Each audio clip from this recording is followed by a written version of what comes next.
simplemente un resumen muy rápido de mi perfil. Bueno, pues yo muchos años trabajando en el tema del deterioro cognitivo, tanto en demencias como en detección de deterioro cognitivo leve.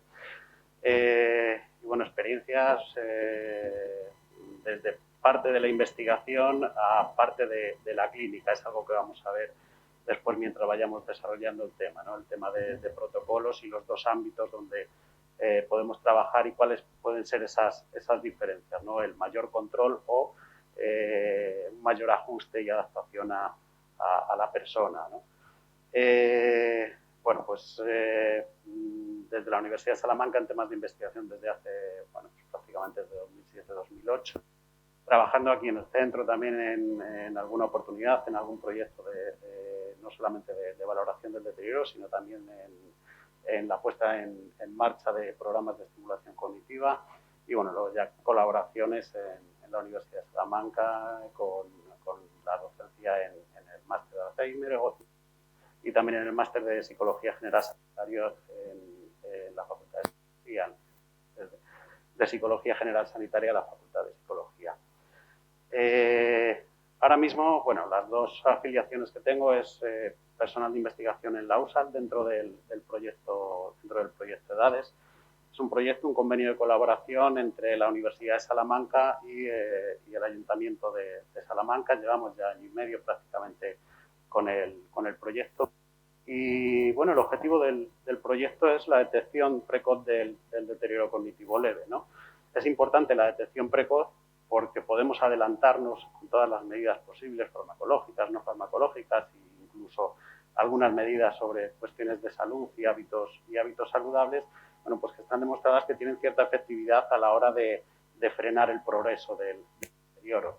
Sabemos que hay un porcentaje de personas con deterioro cognitivo leve bueno, pues que se quedan estables dentro del deterioro cognitivo leve y otro porcentaje de personas, bueno, varía mucho dependiendo de los estudios. Algunos 3%, llegan incluso hasta un 15-20% de personas que ya funcionan a una demencia, un deterioro moderado o una demencia tipo Alzheimer, ¿no? Profundizaremos durante la exposición sobre ese tema porque es bastante más complejo de lo que puede parecer.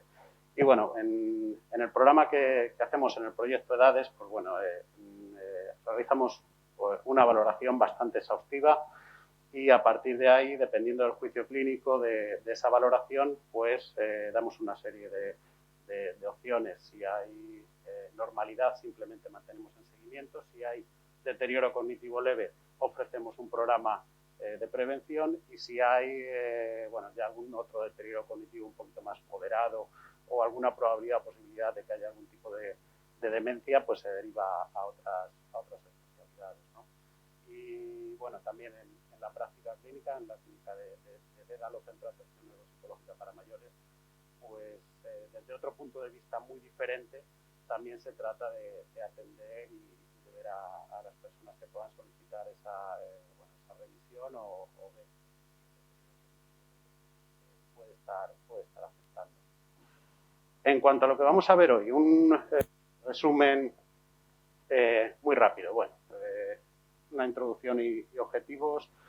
Después de la presentación, vamos a entrar en materia ya con el tema de los métodos y técnicas de evaluación del deterioro cognitivo. Vamos a ver algunas pruebas y técnicas específicas que podemos aplicar.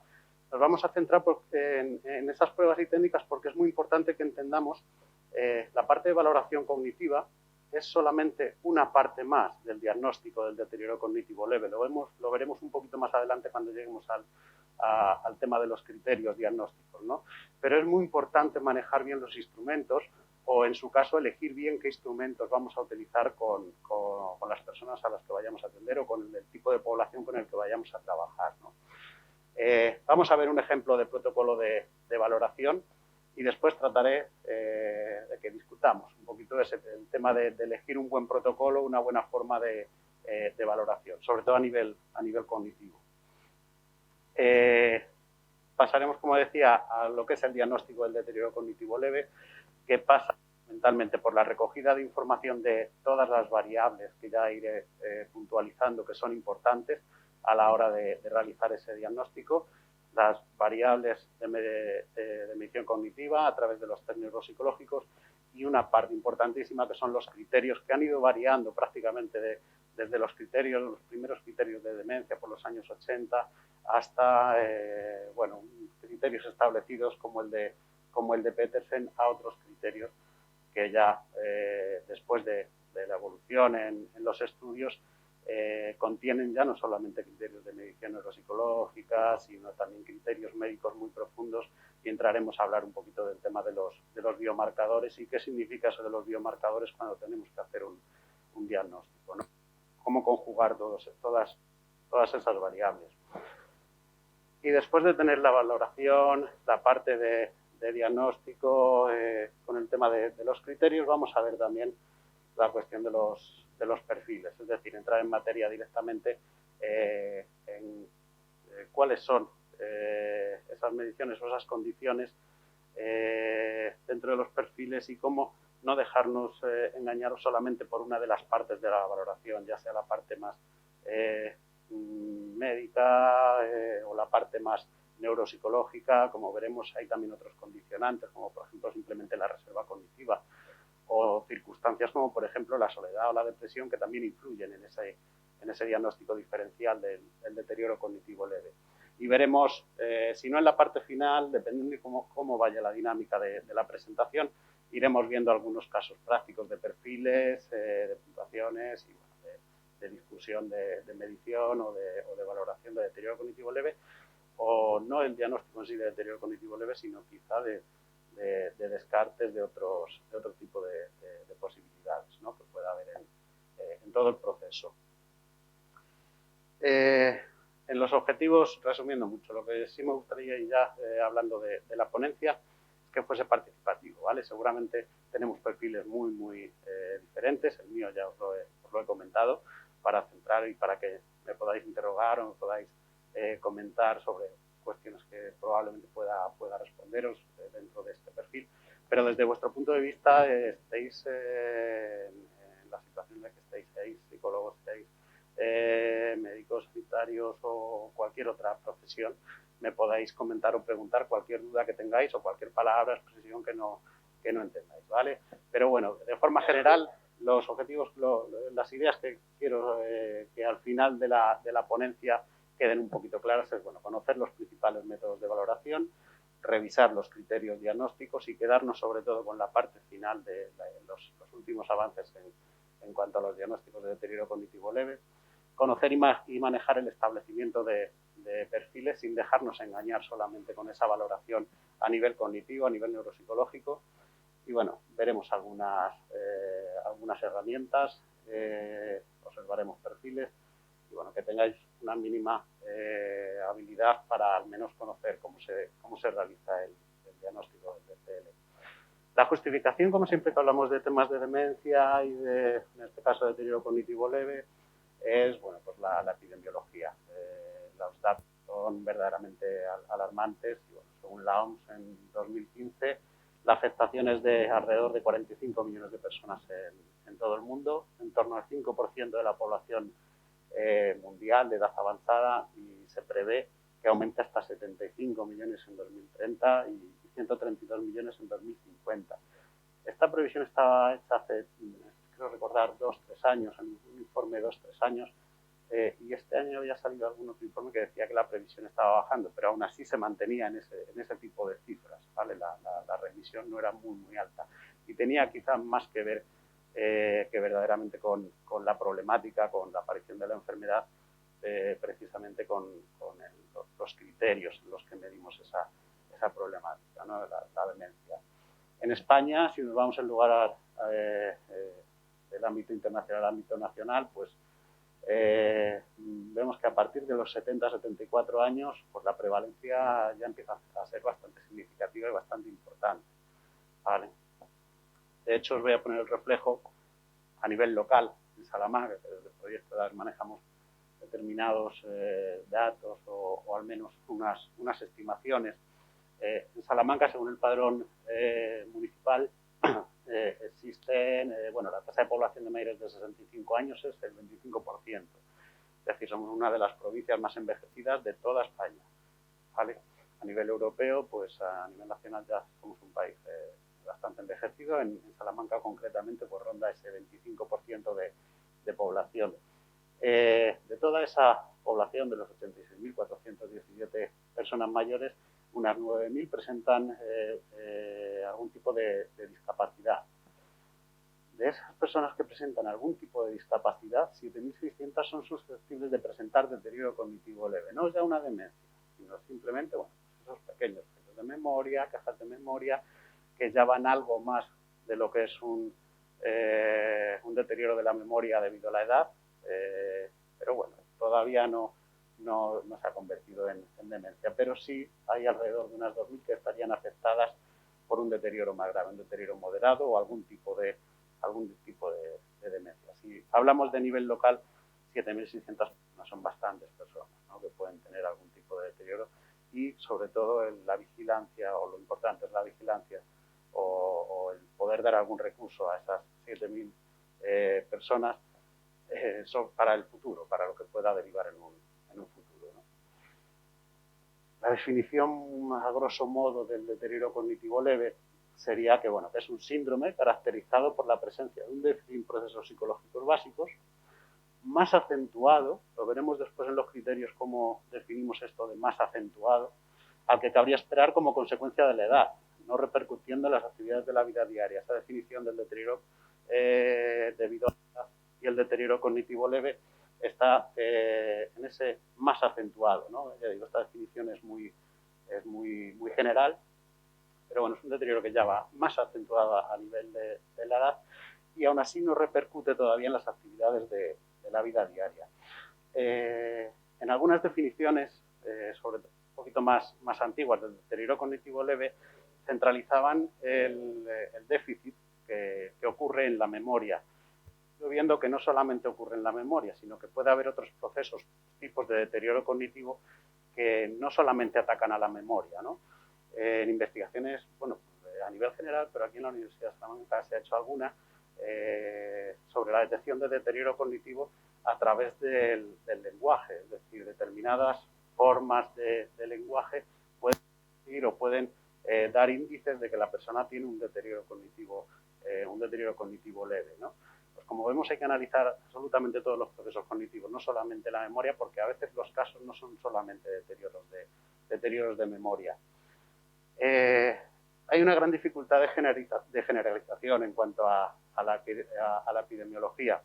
Digamos, a la literatura científica, pues eso, desde los años 80 hasta hoy, 2022, ha habido muchísimos cambios, sobre todo en los criterios, ¿no?, a la hora de detectar el deterioro cognitivo leve. Y otra parte muy importante es que depende mucho también de la población a la que estemos evaluando, que tengamos acceso, ¿no?, a la hora de hacer, bueno, estudios o algún tipo de screening masivo de población. En demencia, cuando hablábamos antes de las previsiones a nivel mundial, nos están comentando que el mayor aumento en la prevalencia de la demencia no va a ocurrir en poblaciones más desarrolladas o con más posibilidades, sino precisamente en países donde haya menos posibilidades, haya una peor calidad de vida o no haya tantos recursos como lo que hay ahora. En el deterioro cognitivo les puede pasar lo mismo. Muchos factores no son solamente los factores a nivel cognitivo, sino que verdaderamente también la forma de vida y la calidad de vida que pueda tener la persona afecta mucho. Y entonces, a la hora de hacer una generalización a nivel epidemiológico sobre el deterioro cognitivo leve, habría que estudiar esas concreciones de la población que pueden afectar también, ¿no?, a ese diagnóstico del deterioro cognitivo leve. Es fundamental la evaluación exhaustiva, lo veremos más adelante con el tema de los protocolos, y es necesario detectar qué factores en qué población concreta son los que están o pueden llevar al deterioro cognitivo leve. Os cuento cuestiones y anécdotas prácticas que tienen que ver con esto, ¿no? En Proyecto Edades realizamos para todo aquel que lo quiera o que lo solicite esa valoración de deterioro cognitivo, para detectar el deterioro cognitivo leve. Nos estamos encontrando muchísimos casos que esas quejas de memoria previas por las que vienen a solicitar la valoración para ver cómo están, si están bien, si están mal, si es un deterioro cognitivo leve, si es algo normal de la edad, que dicen ellos también muchas veces, lo que nos encontramos verdaderamente es que en una gran mayoría de casos, desde que comenzamos por octubre, noviembre de 2020, traen la queja de memoria casualmente por el hecho de la pandemia, del confinamiento, de los meses y de los días que estuvimos confinados.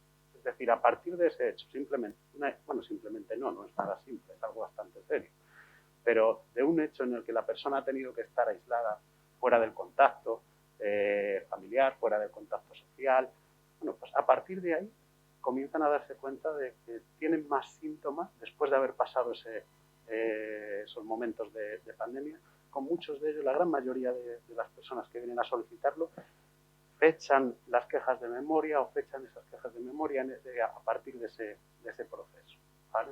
Entonces, simplemente para decir que hay muchos factores importantes en poblaciones concretas. Bueno, pues si vamos a poblaciones con unas características quizá a nivel cultural, si nos vamos a poblaciones asiáticas, a la población china, o si nos vamos a poblaciones de Latinoamérica, las diferencias en cuanto a cultura, en cuanto a hábitos, en cuanto a estilos de vida saludables o quizás simplemente en cuanto a cuestiones sociales son diferentes y eso hay que tenerlo también en cuenta. Dificultades importantes sobre el control y las diferencias de resultados en estudios y revisiones. Si nos vamos a documentar en artículos científicos y revisiones científicas, vemos que hay una gran disparidad, sobre todo en el tema de las poblaciones que se han utilizado y cuestiones importantes del control de variables. A lo mejor hacen simplemente un screening, se basan en la valoración neuropsicológica y bueno, pues no entran a valorar otro tipo de cuestiones como por ejemplo la psicopatología que puede haber subyacente a esa valoración. Me explico, a lo mejor dentro de un índice como los que vamos a ver a nivel práctico, dentro de un perfil a nivel cognitivo, hay algún tipo de deterioro muy leve, pero resulta que la persona tiene una depresión detrás, ¿no? Si no controlamos la psicopatología, puede ser que verdaderamente, si no hacemos el diagnóstico diferencial de pseudodemencia depresiva o verdaderamente una demencia, un deterioro cognitivo leve o las implicaciones de una depresión, podemos caer en este tipo de errores, ¿no? De no controlar lo que estamos midiendo exactamente. También estudios con diferencias abismales de porcentajes, por ejemplo, estudios que dentro de una población general obtienen un 3,6% a estudios que obtienen un 15% de índices anuales de conversión, no de personas que dentro de la población tienen demencia, sino de porcentajes de personas que, tienen deterioro cognitivo leve, sino personas que tienen deterioro cognitivo leve y a lo largo del tiempo pasan a una demencia. Si hacemos un estudio transversal, aunque tengamos muchísimo control sobre variables influyentes, pues se nos va a quedar simplemente en una imagen, en una foto de esa población en el momento, ¿no? Y tenemos muchos más riesgos de que variables de control no estén controladas y nos puedan salir de forma transversal porcentajes un poquito más bajos. Sin embargo, si hacemos estudios longitudinales y podemos hacer el seguimiento de una persona durante 2, 3, 4 años, y si fuese posible, que es muy complicado a nivel de investigación, durante 10 años, veríamos que esos porcentajes aumentan, ¿vale? Tenemos mayor control y además hacemos las variables, las medidas repetidas durante X tiempo a lo largo de la gente. De repente, esa conversión de la demencia aumenta, con lo cual lo que nos está diciendo es que la realidad no es la foto que le hacemos a la persona en el momento, sino toda su evolución a lo largo del tiempo nos dará una imagen mucho más exacta del riesgo y de la situación de la persona en cuanto al deterioro cognitivo leve. Esto viene de los estudios, pero es lo que podemos ver en la práctica también. Es decir, personas que estamos evaluando y nos dan criterios muy leves, lo fundamental es irlas monitorizando, irles haciendo el seguimiento a lo largo del tiempo, siempre que sea posible, para ver cuál es la evolución. En un gran porcentaje, los porcentajes más altos de conversión, ya digo, están alrededor del 15% en estudios longitudinales, la probabilidad va a ser aproximadamente esa que nos dicen los estudios, pero la foto exacta de la persona no está en el momento en el que le hacemos la evaluación, sino en esa perspectiva a largo plazo. Si después de 1 año o 2 años volvemos a hacer la misma valoración y se mantiene estable, después de otro año, otros 2 años volvemos a realizar la valoración, se sigue manteniendo estable, la previsión es que se siga manteniendo a lo largo del tiempo de forma estable y no forme parte de esa parte de la población que llega a tener una demencia, ¿no? Pero, sin embargo, si vemos que a lo largo del tiempo, de los 2, 4, 5 años, aunque sean pequeñas variaciones, la clínica a nivel cognitivo va empeorando, o hay algún otro suceso de las variables médicas o variables a nivel emocional o social, cambian drásticamente, pues sí puede ser que la persona aumente esas probabilidades de llegar a una demencia, ¿no? Hasta ahora bien, ¿entendéis lo que voy comentando? Esta es la complejidad del deterioro cognitivo leve. No es solamente llegar y hacer unos test y decir, bueno, pues entra dentro de criterios o si está o tiene un deterioro cognitivo leve o no. Es mucho más complejo y mucho más dinámico que todo esto. Digamos a estudios longitudinales o de cortes, eso sí, ya muy centralizados, y hay la exigencia de tener unos criterios, sobre todo criterios de control dentro de los estudios. Hay algunos de los estudios que llegan a un 70% de conversión, pero claro, es que a lo mejor el DCL que están midiendo no es el DCL incipiente, el que nosotros queremos detectar, el precoz, para ir vigilando y tomando medidas lo más rápido posible, sino quizás esos DCL fueran ya unos DCL mucho más establecidos e incluso algunos limitando el deterioro cognitivo moderado, ¿no? Entonces, hay que ver muy bien cuando escogen estudios, cuáles son las condiciones en las que estamos trabajando o sobre las que han trabajado en los estudios. La cuestión del control y fiabilidad, pues es lo que estoy comentando, que muchas veces son muy diferentes las medidas y los controles que se hacen sobre variables que son muy interesantes. Formas generales de evaluación del DCL. Estamos un poquito en materia práctica. Tenemos los test generales que utilizamos siempre, ¿vale? Para DCL o demencia, el Mini-Mental, el SPMSQ, el FACER, los 7 minutos, el fototest. Son test de screening breve. Lo que nos dan es una información rápida, económica, todos cuando tenemos poco tiempo, para comenzar a ver índices de deterioro. Desde luego que no un diagnóstico, pero ver si hay algún tipo de índice, ¿no?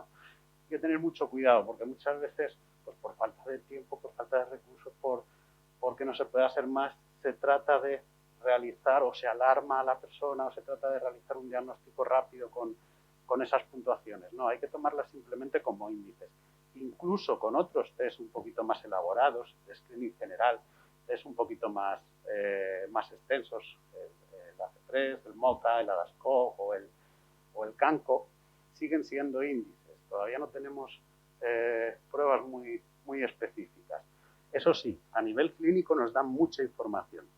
A nivel de investigación lo utilizamos más simplemente pues, con mediciones repetidas para ir viendo la evolución y nos dan una información bastante completa. Pero a nivel clínico, además de las puntuaciones, podemos fijarnos en cada una de las áreas que se están midiendo y sobre todo el AC3, el MOCA, estos 4 que tengo aquí citados.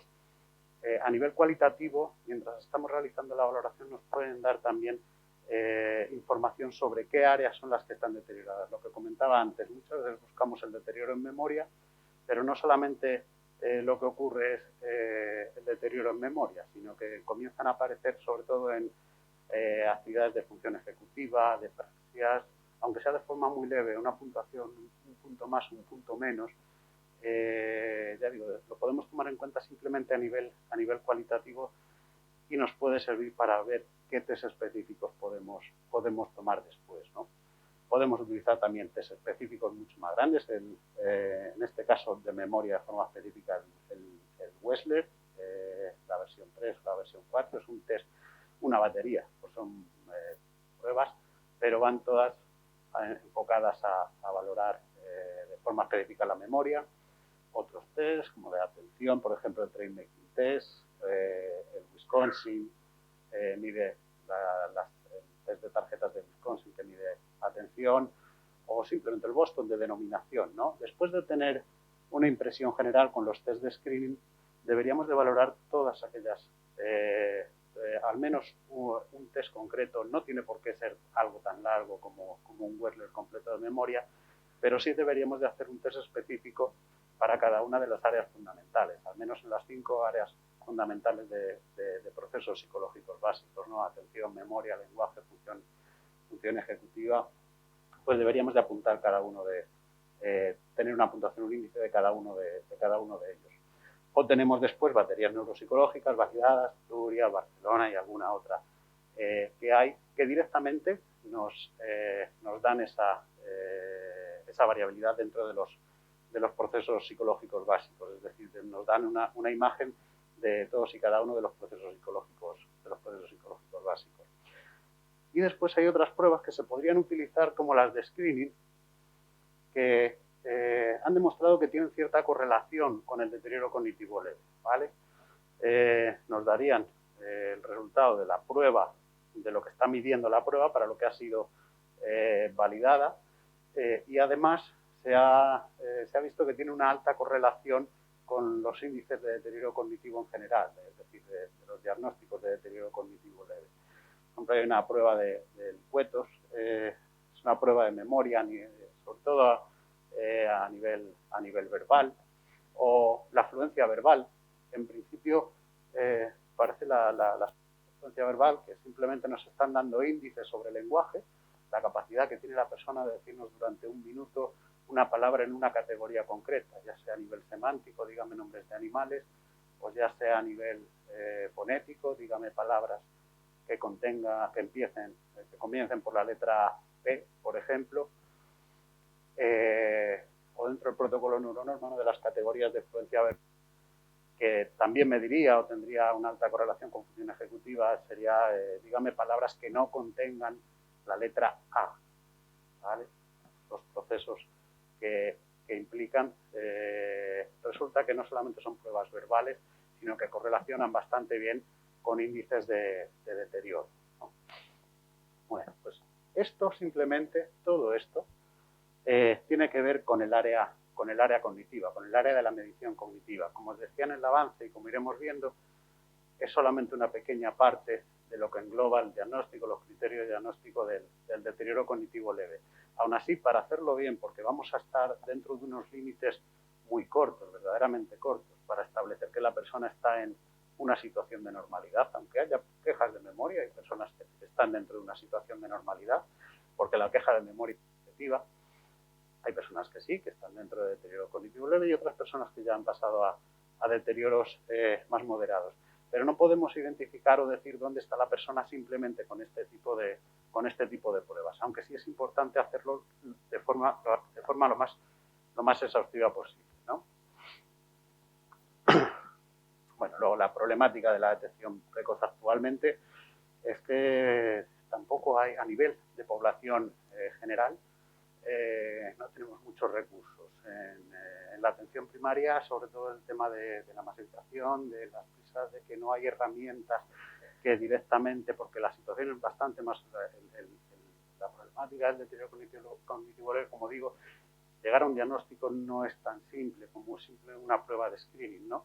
Bueno, pues no hay, para la población que en principio además no se ve aparentemente que tenga una gran dificultad, porque uno de los criterios, una de las cuestiones, ya sea de los criterios más clásicos como Petersen hasta los criterios más avanzados de ahora, uno de esos criterios es que la persona no tenga problemática en actividades de la vida diaria, ¿no? Entonces la persona tampoco tiene mucha queja, tiene la queja subjetiva de que alguien le dice en su familia o en su entorno que está perdiendo algo de memoria, que se despista un poco más, o él mismo se preocupa, pues porque a lo mejor hace la comparación con años anteriores, ¿no? Y dice, bueno, pues me encuentro un poco peor, pero quizá no llega, como no hay verdaderamente una aceptación, no le impide realizar actividades de su día a día, bueno, pues no llega a dar ese paso de ir a ver qué me pasa, no llega a ir a ver a su médico, no llega a ir a ver a su especialista hasta que verdaderamente eso evoluciona y ya le causa problemática. Entonces, esa es una de las problemáticas de la detección precoz del DCL, que la persona no se da cuenta o muchas veces no le da la importancia a que eso esté ocurriendo, ¿no? Como decía, bueno, pues en atención primaria y especialidad, pues hay dificultades de valoración, sobre todo por cuestiones de tiempo. Asociaciones que sí están en marcha en la demencia, cuando el problema ya es un poquito más grande, en algunos momentos, en el tú a tú, cuando hemos visto personas pues, que ya hemos detectado personas que tenían deterioro cognitivo leve o estaban justo en ese punto intermedio entre el límite entre un deterioro cognitivo leve y moderado, nunca demencia, porque no, el diagnóstico ya sería mucho más complejo y necesitaríamos otras pruebas, sobre todo a nivel fisiológico, a nivel médico. Pero cuando le comentas que su perfil y además todo el análisis de la información que tenemos sobre la persona ya no está en un deterioro cognitivo leve, sino que ya avanza un poquito más a un deterioro cognitivo moderado, y a veces le ofreces bueno, pues informarse en algunas actividades que tienen o algunos recursos, por ejemplo en AFA, la persona se echa para atrás, le cuesta decir, no, hombre, yo no estoy tan mal como para ir a una asociación de familiares de Alzheimer, ¿no? Y cuando hablamos directamente de deterioro cognitivo leve, pues mucho menos. El prejuicio de, no, yo no voy a tener una demencia ahora, yo no me siento tan mal, yo me acuerdo de cosas. Pues ese prejuicio existe y incluso aunque este tipo de recursos tengan en algún momento o algún recurso de screening o de simplemente de valoración, a la gente le cuesta llegar a él, ¿no? Hay otros recursos en investigación, tanto la USAL con el proyecto nuestro, la UPSA, la Universidad Pontificia tiene otro proyecto ahora también trabajando con el Ayuntamiento de Salamanca, que también tiene que ver, es un proyecto un poquito más corto y un poquito más concreto, tiene que ver con validación de pruebas de diagnóstico de deterioro cognitivo leve, pero también trabaja en la línea. El INSAL a través de ensayos clínicos que van dirigidos directamente a este tipo de población, no a personas que ya tienen una demencia establecida, sino a esos estadios previos, o en el Instituto de Neurociencias de Castilla y León. Y la problemática del tema de los recursos de investigación que podrían dar esa solución de screening a personas es que la captación pues muchas veces no está dirigida a todo el público, o se hace una captación muy concreta en lugares muy específicos, entonces pues, falta información también, ¿no?, para llegar a este tipo de recursos. Y luego ya los recursos privados, que no son los más utilizados, hasta que la persona no tiene ya verdaderamente un problema, ¿no? Así que una apuesta importante, antes de que avance ya con todo lo demás, es que por unas circunstancias u otras no hay un screening a nivel poblacional, y estamos hablando, como decíamos en cifras anteriormente, de una población muy importante en riesgo, ¿no?, de deterioro cognitivo leve. Y el objetivo es que esas personas en riesgo sean detectadas para ir poniendo medios. Muchas veces los medios no son o no tienen por qué ser directamente, como tenemos aquí en Proyecto, es un programa de intervención, sino simplemente a lo mejor el control a lo largo del tiempo y dar unas pautas necesarias que se han demostrado que son efectivas, y las pautas que son efectivas para reducir el deterioro cognitivo leve tienen que ver con el control de cuestiones médicas importantes, como cuestiones de cardiopatías, diabetes y alguna otra patología fisiológica, y simplemente otras cuestiones más saludables de la vida diaria, como el ejercicio físico, que es importantísimo. Es decir, el caminar una hora diaria, ya no entramos en lo de los 10.000, los 12.000 o los 5.000 pasos, sino simplemente hacer una actividad física mínimamente aeróbica, no un gran esfuerzo, sino mínimamente aeróbica, además a largo plazo, no eso de salir un día y hasta dentro de un mes no volver a salir, sino de forma continua. Trabajar ese tipo de hábitos, las cuestiones de alimentación también bastante importantes, colesterol. Y luego tiene que ver con una vida activa a nivel social y socioemocional. Son las tres grandes partes de la prevención, ¿no? Y de las que vemos que muchas veces cuando viene la gente, las personas vienen a valorarse, hay alguno de esos ámbitos que están afectados. A nivel general, esto no es algo que de repente haya aparecido ahora. Hace ya tiempo se viene estudiando el tema del deterioro cognitivo leve y simplemente por si queréis documentaros un poco más experiencias a nivel europeo, las podéis encontrar en el Worldwide Fingers. Mi inglés es un poco deficiente, pero bueno. Todo comenzó con un proyecto en Finlandia, también a nivel nacional, bastante importante, bastante potente, y a partir de ahí se comenzaron a desarrollar muchos proyectos de detección precoz del deterioro cognitivo leve o de alguno de los factores importantes dentro del deterioro cognitivo leve, ¿no? Y ya digo, simplemente por si le queréis echar un vistazo. La financiación tiene parte de financiación de los antiguos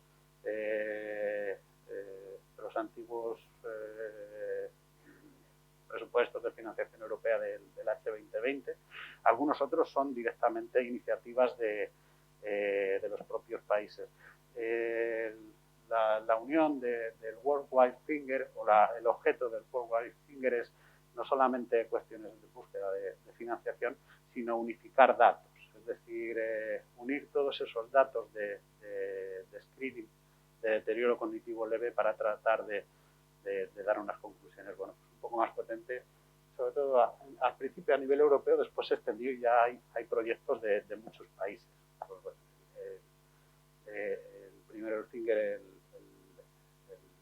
primero que surgió es finlandés, pero después hay proyectos en Estados Unidos, en Alemania, además, no en todos, pero en 3 o 4 de ellos han publicado en revistas importantes sobre el tema de criterios. Y tenemos un español, un proyecto vasco, el Goi Zaino, que también está bastante bien. Pero bueno, simplemente tenéis ahí el recurso.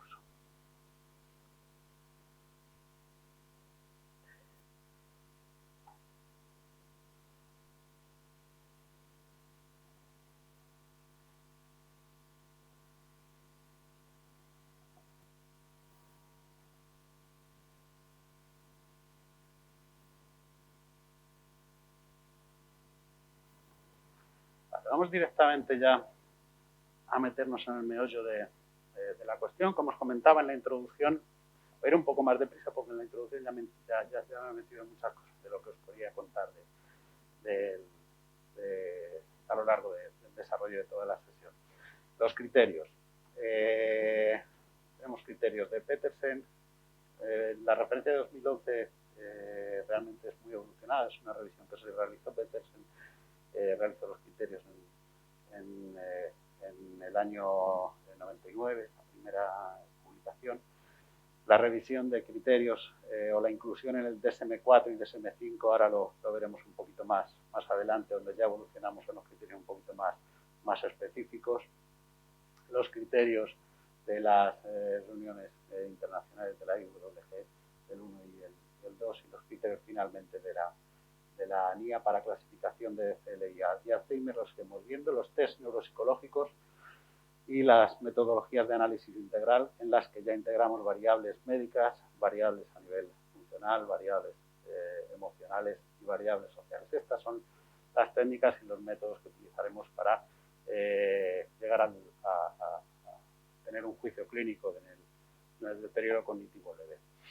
Pruebas y técnicas específicas, las que comentábamos al principio. Hay algunas de screening muy rápido, nos dan cierta información. Sería como la prueba a comienzo para ver si verdaderamente la persona tiene o no tiene algún tipo de deterioro. El Mini-Mental, desde el reloj, o el Pfeiffer que comentaba al principio. Otras técnicas un poquito más generales siguen siendo de screening, pero un poquito más generales, como la ASCO, el MOCA o el AG3. Después los criterios específicos y otros que tienen una correlación directa con el deterioro, que os decía, aquellas pruebas como la fluencia verbal, el cuetos o alguna otra.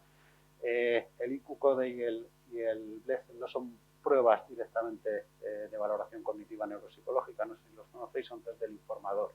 Es muy importante, os voy a mostrar ahora después la CDR. Es es muy importante no solamente la información que podamos coger neuropsicológico con un test, sino toda esa información contextual y toda esa información a nivel subjetivo que nos puede dar la persona cercana a la persona que vamos a valorar, porque esas impresiones dentro de la subjetividad que puedan tener nos van a dar mucha riqueza a nivel cualitativo de cuál es la situación. Las actividades de la vida diaria en un partel o en algún otro test que tenemos, sí le ponemos una puntuación, pero verdaderamente lo que estamos valorando es si la persona tiene la capacidad de hacer tal o cual acción en su vida diaria, ¿no?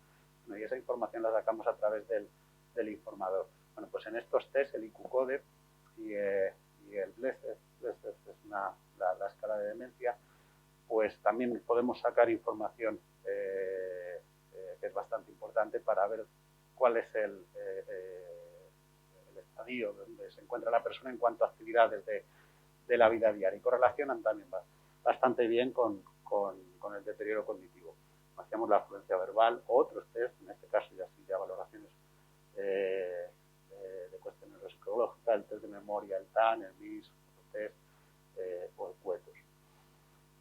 En cuanto a áreas específicas a nivel cognitivo, y cuando hablemos ahora del protocolo o cuáles son las pruebas que más,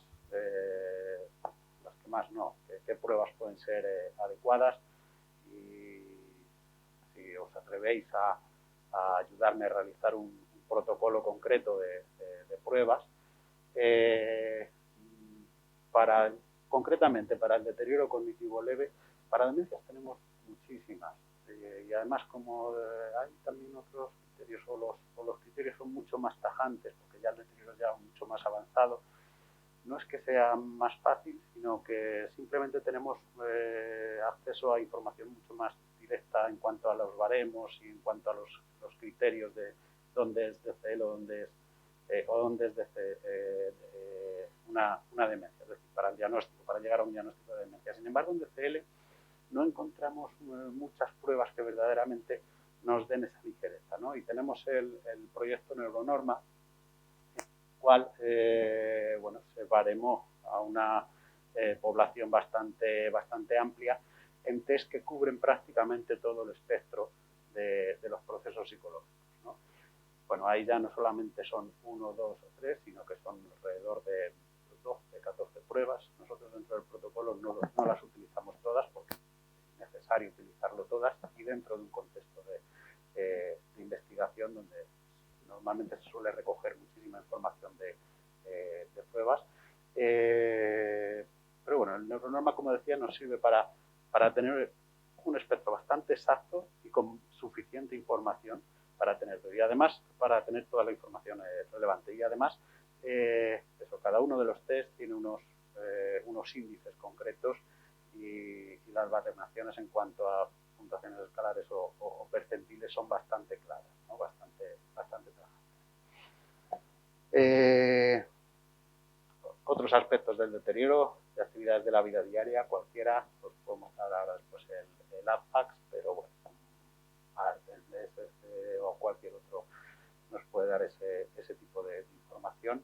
Como decía, es fundamental la valoración en psicopatología, por ejemplo, con un NPI. El NPI simplemente por economía, porque es más rápido. Hay otros aspectos que podríamos valorar, otros test, pero ya serían mucho más largos para valorar psicopatología. Y fundamental valoración de ansiedad y depresión. Y personalidad, si es conveniente, podría ser una variable interesante, aunque no es de las que más puede influir, o al menos en las que los estudios suelen dar mucha más importancia. La importancia de todas estas variables, de todos estos métodos de evaluación, la validación de la prueba que utilicemos esté validada. Ahora os voy a enseñar alguna, podemos llevar alguna sorpresa con alguno de los test de screening en cuanto a especificidad y fiabilidad y especificidad en los resultados que obtienen en diferentes estudios, y algunos los utilizamos y no son los que más sensibilidad y especificidad tienen. Los baremos, como decía, por ejemplo, la utilidad de Neuronormas por los baremos que tiene, que son bastante exactos, y que tengamos puntuaciones objetivas para que en los criterios tengamos la mayor fiabilidad a la hora de decidir entre si se cumple o no se cumple el criterio completo, ¿no? Os decía, en cuanto a sensibilidad y especificidad, miramos, por ejemplo, índices de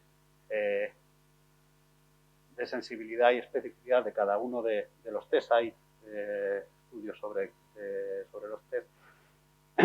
El Minimental, sorprendentemente, en algunos casos, en algunos estudios, no tienen más sensibilidad y especificidad que el 63-65%. ¿Vale? La sensibilidad y la especificidad la sensibilidad se refiere a positivos y la especificidad se entiende por el error de negativos, es decir, cuántos falsos negativos o cuántos falsos positivos se pueden llegar a detectar, ¿no? Bueno, pues algún estudio está alrededor en cuanto a sensibilidad del 85, 82, 85%, pero algunos otros realmente es muy, muy baja. Sin embargo, el sorted sí que parece ya un poquito más alto.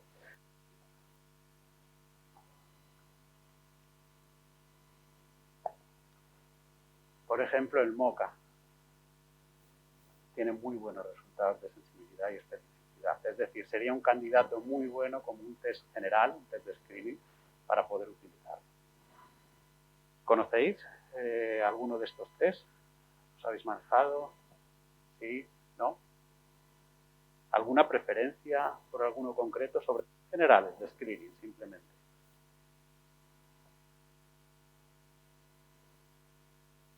No, ninguno. Pues, como recomendación general, ¿vale? Fijaos, nosotros, por ejemplo, en Proyecto de Edades no lo utilizamos, pero a nivel clínico, yo por mi experiencia clínica, el MOCA es de los que más facilidades nos da. ¿Por qué? Porque no es solamente la puntuación, se explora a nivel profundo muchas variables que no se suelen ver, por ejemplo, en un Minimental, la detección de figuras, las frasias, las gnostias y la exploración de memoria también es un poquito más amplia que, por ejemplo, el Minimental. Y la cuestión tiene un menor componente cultural que quizá el Minimental. La estructura del Minimental simplemente el hecho puede discriminar un poquito mejor en demencia, pero para DCL nos viene un poquito peor. La carga de 10 puntos, un tercio de su puntuación simplemente en orientación, nos deja muy poca puntuación para darnos juego dentro de la variabilidad en lo que es deterioro cognitivo leve, ¿no? Una parte importante también, nosotros lo utilizamos en Minimental simplemente porque a nivel de investigación está muy difundido, claro, pues tienes que publicar también con el Minimental, pero tenemos muchos problemas a la hora de correlacionar puntuación de Minimental con diagnóstico. ¿Por qué? Simplemente por una cuestión y una variable muy importante, la reserva cognitiva. Si no llevamos a baremos de reserva cognitiva, si no transformamos la puntuación directa que nos da el Minimental y los llevamos a los baremos de edad y reserva cognitiva, nos encontramos muchos errores. Una persona que tiene un 26, un 27 en un Minimental, pero tiene una reserva cognitiva alta y una edad un poquito avanzada, bueno, pues esa puntuación se baja. Realmente se puede quedar en un 24, un 23. Sin embargo, si la persona tiene un nivel educativo bajo y la edad es, bueno, pues también mediana alta, pues esa puntuación sube un poquito más, ¿no? Ahí es donde están los problemas y tener atención de tratar de buscar no solamente la puntuación directa de los resultados que nos dan. Sin embargo, en el MOCA a nivel clínico es mucho más indicado para eso. Otros test, pues tenemos el clásico del test del reloj, la fluidez verbal que comentaba antes, aunque aquí verdaderamente en cuanto a sensibilidad es baja, sin embargo la especificidad es bastante alta. Es decir, el porcentaje de personas que han dado negativo es bastante correcto. Y bueno, es el memory impairment. Escribí muy breve también y muy interesante, también tiene una sensibilidad bastante alta.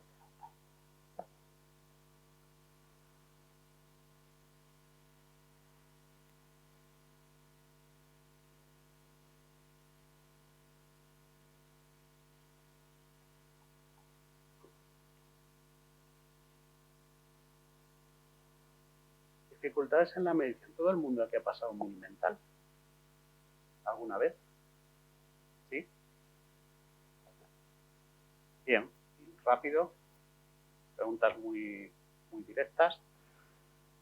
En cuanto a orientación, cuestiones importantes. Y ya digo, con una herramienta que es muy utilizada, muy extendida, y que podemos llegar a conocer las personas que nos dedicamos a este ámbito, ¿no? En el Minimental, por ejemplo, la respuesta en orientación tiene que ser exacta. Si nos vamos a escribir el ADAS-COV, que hemos visto o hemos podido llegar a utilizar, la parte de orientación respecto a lo que es todo el test es más la parte de orientación es más pequeña, porque se valoran otras muchas más áreas, y no tiene por qué ser tan exacta, se permite un error de más, menos un 10. Sin embargo, aquí no podemos jugar con eso. La puntuación del 10 tiene que ser con puntuaciones exactas, muy estrictos. Órdenes que a veces se nos olvidan o simplemente no tenemos ese hábito a la hora de pasarlo, pero que son importantes a la hora de pasar un test como el Minimental, ¿no?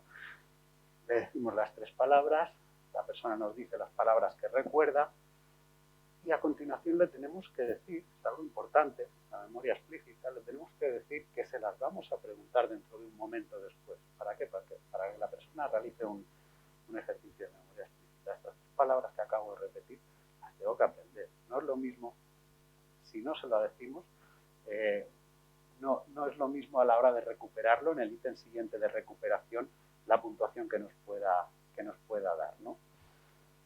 Más cuestiones importantes. Simplemente, ya digo, para poner ejemplo en cuanto a lo que tiene que ser una medición estricta, que es importante para llegar a una valoración neuropsicológica de un deterioro cognitivo leve, la pulcritud a la hora de la valoración. La frase, ni sí, ni no, ni pero. Podemos encontrar en otras versiones otra frase. La persona nos dice ni sí, ni no, ni pero. No nos dice la S. Bueno, pues ya es un 0. No sabemos exactamente cuál es el problema, ¿vale? Hombre, si hay un problema sensorial, por ejemplo, tal, pues lo podemos tener en cuenta. Pero si no hay ese tipo de problemas, si la persona nos ha omitido una S, directamente la puntuación es un 0, ¿vale? Más cuestiones. La frase suele ser controvertida también. Bueno, pues el criterio dice que tiene que ser una frase con sentido y además pueda tener un sujeto y un verbo. En otras ocasiones el manual, en otras instrucciones nos dicen que frases impersonales, pero que tengan un contenido, es decir, el sentido de la frase tenga sentido y sea comprensible, también nos vale. Es decir, por ejemplo, hablar sobre el tiempo. Pues no tiene un sujeto, el día es bueno o hace sol, pues también es válido. Pero sin embargo sí que tiene que llevar esos componentes de que haya un sujeto y un verbo, ¿no? Bueno, podríamos ver algunos otros errores, algunas explicaciones más. Bueno, lo importante, como digo, es tener la medición exacta y hacerlo tal. Este es un ejemplo del Minimental, pero con otras pruebas nos ocurriría lo mismo. Tenemos que seguir las instrucciones de forma lo más estricta posible. ¿Para qué? Pues para que la puntuación no dependa de cómo yo he pasado el Minimental o cómo yo he pasado la prueba determinada, sino que verdaderamente estamos midiendo lo que mide el test y para lo que se ha hecho el test. Quería presentaros otra prueba para demencias. El Minimental es simplemente para comentaros el tema de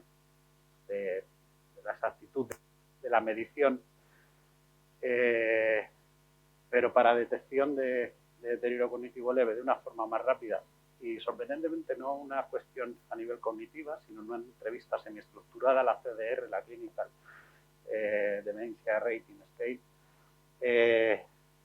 es muy, muy útil. ¿Por qué? Porque tiene todos aquellos, contempla dentro del test todas aquellas medidas, algunas de forma cuantitativa, otras de forma cualitativa y con la participación del familiar, prácticamente todos aquellos criterios que nos pueden dar el diagnóstico de deterioro cognitivo leve, ¿no? Se comienza con una entrevista al informador, al familiar. Mirad, uno de los criterios que veremos más adelante dentro de los diferentes criterios de deterioro cognitivo leve es que haya las quejas de memoria subjetiva. La primera pregunta que le decimos al familiar directamente es: ¿tiene su familiar problemas de memoria o pensamiento? Sí o no. ¿Vale? Es necesario que haya esas quejas de memoria subjetiva para llegar al diagnóstico de deterioro cognitivo leve.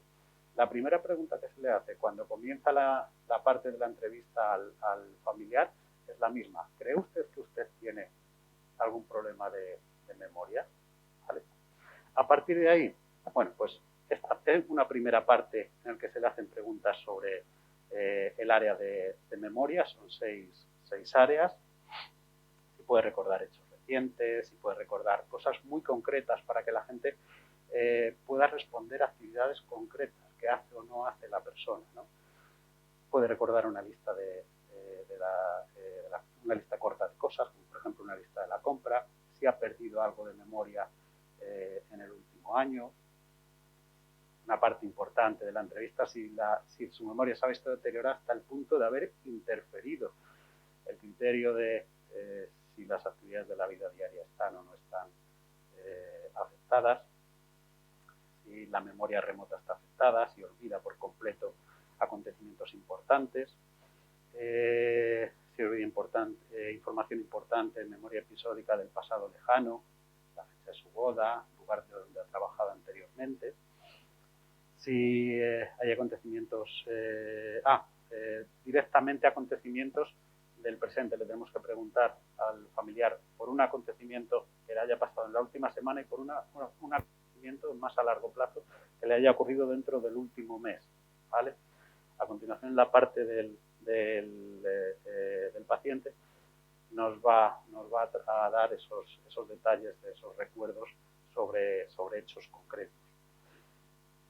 Después del área de memoria tenemos una valoración de orientación, como en el mental, como en todas los otros test de screening. Orientación temporal, el año, el día, el mes, y orientación espacial directamente preguntada. Recordad, estas preguntas se las estamos haciendo al familiar si hay algún tipo de desorientación a nivel espacial. Después, memoria, orientación, el área de razonamiento. Le preguntamos si considera que, por ejemplo, la capacidad para resolver problemas de la persona es tan buena como siempre ha sido, buena, regular. No solamente nos quedamos con la respuesta concreta que tenemos marcada en el test. Si es posible, le pedimos ejemplos concretos, ¿vale? ¿Por qué cree usted que es buena, pero no tanto como antes? ¿Qué le ha ocurrido? ¿Por qué dice eso? ¿Ha tenido algunos despistes? Concréteme qué despistes tiene la persona. Valorar la capacidad para arreglárselas con pequeñas sumas de dinero. Volvemos otra vez con las actividades básicas instrumentales. Capacidad para realizar transacciones un poquito más complejas. Arreglárselas o reacciones ante emergencias, cómo se las podría arreglar, si cree que se las arreglaría bien, ¿no? El comportamiento.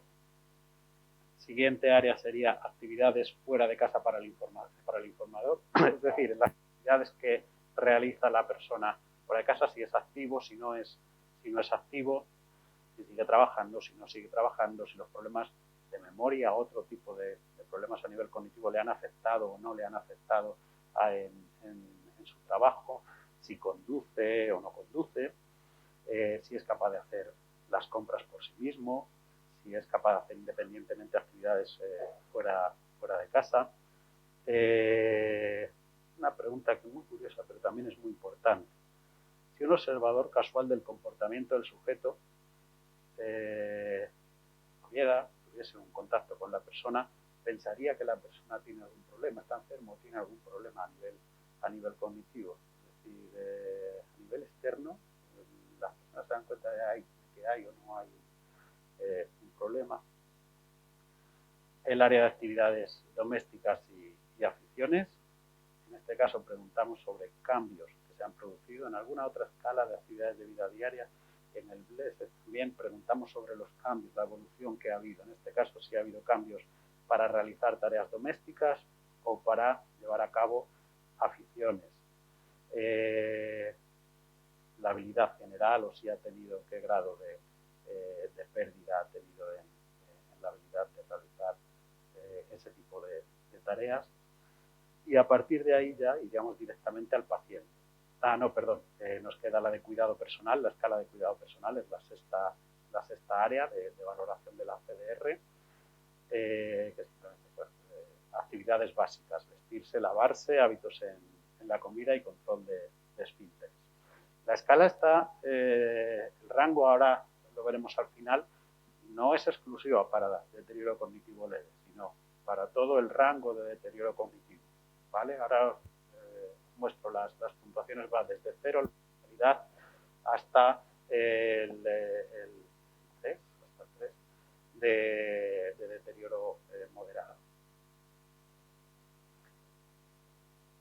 Y bueno, mismas 6 áreas se repiten para el paciente, pero con preguntas diferentes. Aunque la primera se repite, tiene usted problemas de memoria o razonamiento, el recuerdo de las dos anécdotas, de las dos situaciones concretas que le hemos preguntado al informador. Evidentemente estas entrevistas se hacen por separado, ¿vale? No, cada uno en su momento. Una prueba de memoria, como las que tenemos con las palabras del Minimental o en otros 3. En este caso es una dirección, un nombre y una dirección. Memoria autobiográfica, cuándo nació, dónde nació, la última escuela a la que asistió, principal trabajo, el recuerdo a largo plazo de la frase anterior, las preguntas de orientación. Fijaos bien, le preguntamos al familiar si cree que tiene desorientación, es decir, si cree que o con qué frecuencia la persona suele acordarse del día de la semana, del día del mes y del año. Nos da una estimación de lo que él cree y, sin embargo, aquí estamos midiendo de forma un poquito más objetiva si verdaderamente recuerda o no recuerda. Tenemos esa afirmación. En razonamientos y resolución de problemas, cuestiones de analogías y similitudes, en que se parece una zanahoria, una coliflor, una mesa, una librería. Luego, en similitudes, diferencias.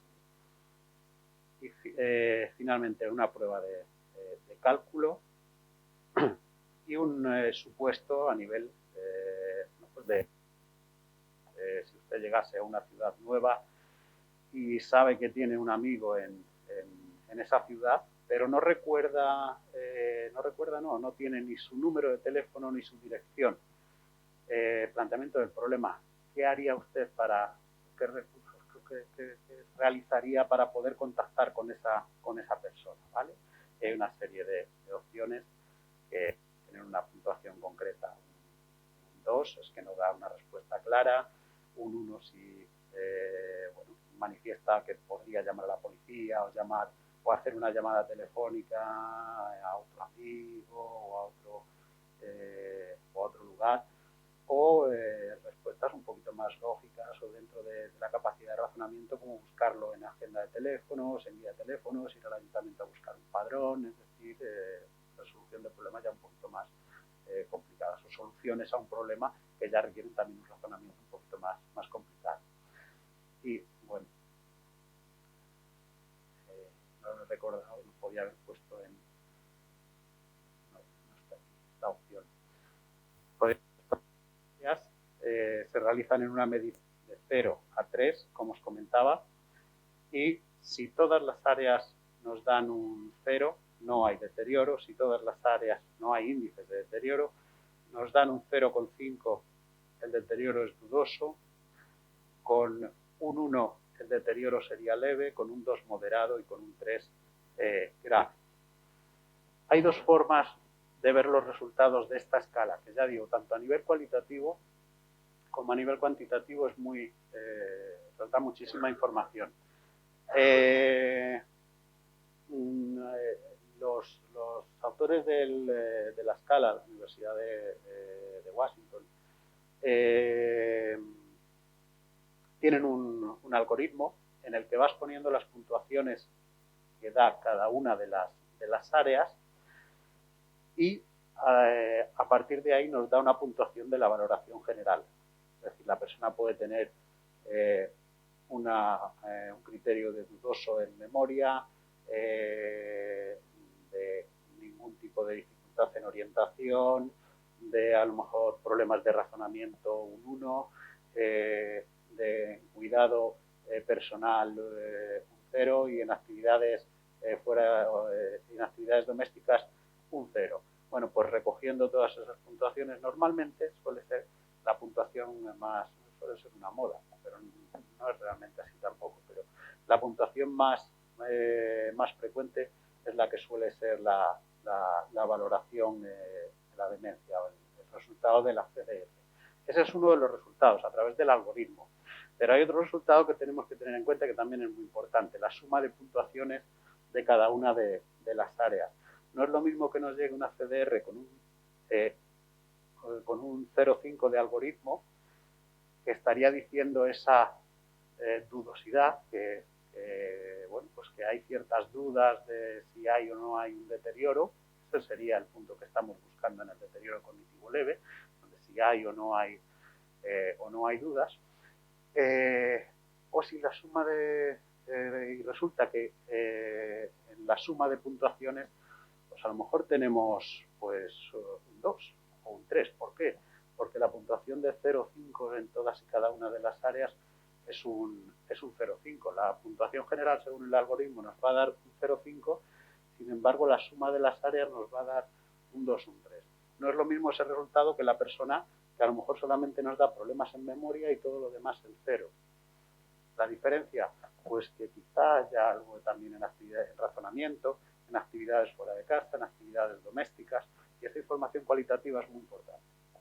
Porque a lo mejor un 0,5 en un algoritmo resulta que cuando hacemos una exploración más profunda, aunque sea a nivel neuropsicológico, ahora después os muestro perfiles, resulta que la variabilidad es muy grande y a lo mejor en memoria está fatal. Pero resulta que además también hay otro tipo de deterioros, a lo mejor en lenguaje o en capacidades visoespaciales, con lo cual a lo mejor ya nos pasa de deterioro cognitivo leve a un deterioro cognitivo a nivel moderado, ¿no?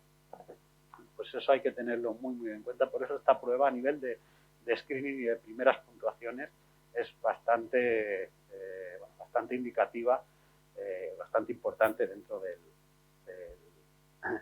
diagnóstico del deterioro cognitivo.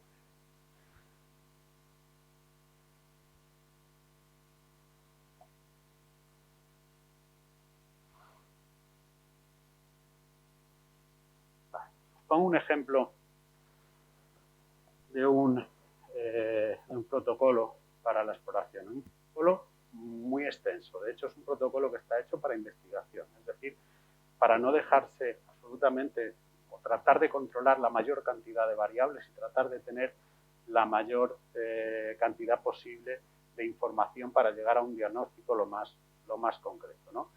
Posiblemente,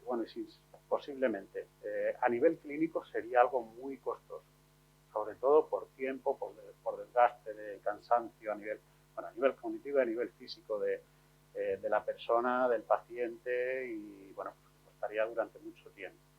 Es decir, lo ideal sería tener esas pruebas que fuesen lo más directas posibles, que llevasen el menor tiempo posible y le costasen, fueran las más adecuadas a nivel personal para la persona y la realización, no la ejecución, que es diferente, pero sí la realización le costase lo menos posible, ¿no? a la persona. Dentro de este test, lo más ideal, lo más completo, tendríamos, bueno, Minimental rápido, la CDR. Si escogéis, por ejemplo, dentro de vuestros protocolos o a la hora de trabajar para detección de deterioro, en lugar de un Minimental, por ejemplo, hablando de las otras escalas que había en el ADAS-Cog, creo recordar, ya tenéis dentro el Minimental, la puntuación del Minimental también, porque varias de los ítems de la ADAS-Cog ya son los mismos ítems que los del Minimental. Pero bueno, en este protocolo idílico tendríamos el Minimental, tendríamos la CDR, que si estamos buscando deterioro cognitivo leve, tendríamos que poner unos criterios de inclusión y diríamos, la CDR que nos dé 0,5 es la que nos va a dar un deterioro cognitivo leve. A partir del 1 ya podemos sospechar incluso ya un deterioro moderado, observando también lo que os decía al principio, de que el 0,5 sea esa dudosidad entre, o ese espacio de duda entre un deterioro o no, o la normalidad. El 1 ya podría llegar a indicar incluso un inicio de demencia precoz. Pues la CDR que os acabo de mostrar, y después test específicos. Lo ideal, ya digo, el neuronorma. Tenemos las pruebas de spam visoespacial. A lo mejor por spam visoespacial no os dais cuenta. El spam visoespacial es el de los dados de Corsi. Ponemos unos dados aleatoriamente distribuidos en una pletina. Tenemos las instrucciones a la persona son que vamos a tocar una serie de dados y la persona tiene que tocar los dados, los mismos dados y en el mismo orden que los toquemos nosotros.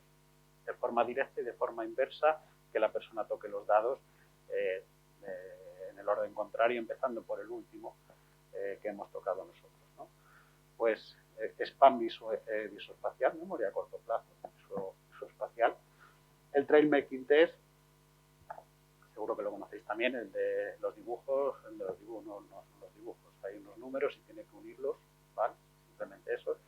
El A es unir números, el B ya es más complejo, hay que unir números y letras, alternando número y letra en orden.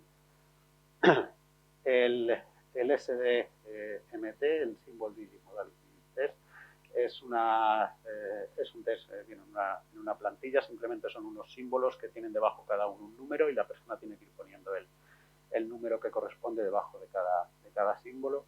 El token test, a mí personalmente a la hora de pasar y a la hora de medir y viendo un poquito la dinámica de medición, prácticamente los más dinámicos pueden ser el token test y la torre de Londres. Simplemente mide atención y mide también comprensión de lenguaje y comprensión conceptual. Tiene una serie de figuras de diferentes tamaños y colores y la persona tiene que ir realizando diferentes órdenes que le vas dando respecto a esas figuras y colores. El test de la figura compleja de Rey, de memoria a nivel visual, nosotros lo utilizamos según los baremos del neuronorma en la copia, a los 3 minutos, sin el estímulo delante, la persona repite el dibujo y a los 30 minutos en memoria a largo plazo. Con esos índices tenemos índices suficientes para ver la memoria a nivel visual. Fluencia verbal, simplemente eso, la repetición. Hay muchísimos tipos además con baremos bastante fiables de fluencia verbal. Nosotros solamente estamos utilizando 3, el clásico de animales, el fonológico de la letra P y el que os comentaba antes, y el de la exclusión de la letra A. El test de Stroop, el test de interferencia palabra-color, es bastante, seguro que lo habéis visto, y el test de la Torre de Londres, que para función ejecutiva, por ejemplo, si vemos otros test específicos de función ejecutiva, el Wisconsin Card Sorting Test, el test de las cartas de Wisconsin, es muy utilizado también en población normal, pero también para población, por ejemplo, con daño cerebral adquirido, otro tipo de patologías. Para personas con una demencia moderada es insufrible, lo descartaríamos, eso es muy complicado. Y la frustración que causa el error, una tarjeta tras otra, es es bastante desesperante en la evaluación. Sin embargo, la Torre de Londres, en estos estadios incluso ya en alguna demencia ya establecida, pero de carácter leve, moderado, incluso, bueno, los resultados iban a ser también bastante bajos, pero no es tan frustrante como el protocolo que hay que seguir con el Wisconsin Car Sorting Test. El test de la Torre de Londres son 2 tablas, una es para el paciente, otra es para nosotros, tiene 3 palitos y tenemos 3 bolas de colores, y lo que hacemos es ponerle una figura en nuestra tabla y la persona tiene que mover las bolitas de su tabla con unas condiciones, con 2 condiciones bastante estrictas, para que al final queden las bolas en la misma figura que la que le hemos puesto nosotros, ¿no? Al ser manipulativo, bueno, tener la libertad de ir resolviendo el problema, pues suele ser bastante dinámico y está bastante bien en cuanto a medición de función ejecutiva. Prácticamente con estos test tenemos mediciones de todos los procesos cognitivos, de memoria a corto plazo, de atención, de función ejecutiva, de lenguaje, bueno, se me había olvidado, no lo había dicho, pero bueno, tampoco es el test de denominación de Boston en lenguaje. Y de todos los procesos que a nivel teórico se implementan dentro del proceso general de la memoria, ¿no? Los procesos atencionales, todos aquellos microprocesos de Baddeley, de las teorías de Baddeley en cuanto al fonológico, el componente visoespacial, a corto y a largo plazo. Es decir, tenemos el screening, tenemos análisis de cada uno de los procesos psicológicos básicos. Podemos añadir, porque dentro de los criterios muchas veces para el DCL se insiste mucho en el tema de memoria, aunque ya veremos que no solamente hay DCL de memoria, sino puede haber deterioros cognitivos leves de otro tipo. Y cuestiones fundamentales que hay que controlar: escalas subjetivas y de calidad de vida, la escala de demencia de Blese, también para el familiar, el AZAS de actividades de la vida diaria, aunque a nivel clínico, por ejemplo, si aplico una CDR, ya tendría suficiente información para no tener que aplicar una escala de actividades de la vida diaria. Podéis encontrar otra. El AZAS también me gusta mucho porque las respuestas que se han de recibir, que hay que categorizar en cada uno de los ítems, son muy específicas. Por ejemplo, en el manejo del reloj nos propone, maneja la persona el reloj, y entre las opciones está, sí, lo utiliza de forma independiente. Sí, lo utiliza, pero hay que indicarle el número a buscar. Sí, lo utiliza, pero si el número no está dentro de la agenda o del marcado automático, no es capaz de, o sea, no es independiente para la utilización. Solo lo utiliza para colgar y descolgar, o no lo utiliza para nada. No es capaz, la persona no tiene la habilidad de manejarlo de forma autónoma en ningún caso. Y así en todos los ítems. Entonces, la información de actividades de la vida diaria para mí es uno de las mejores pruebas, el cual es un cuestionario de calidad de vida, preguntas simplemente cuestiones de salud física, de salud emocional, pero de forma muy general. Y el EQ5D también es una valoración de salud. Le preguntamos de 0 a 100 cómo valora la salud de la persona en este momento. Y después, a nivel emocional y a nivel de psicopatología, bueno, lo que comentamos en NPI, por ejemplo el Volver, pero cualquier otro también podría estar muy bien. Y la escala geriátrica de depresión de 70, esto también a nivel clínico se podría obviar porque tenemos índices suficientes con alguna otra escala. Bueno, y en medición de depresión sería bastante más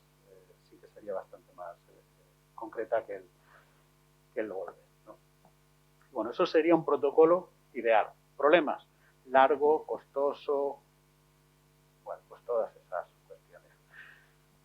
Opiniones, dudas,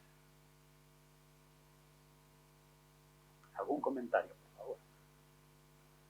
Que necesito beber un poco de agua.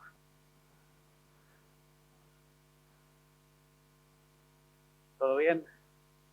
Sí.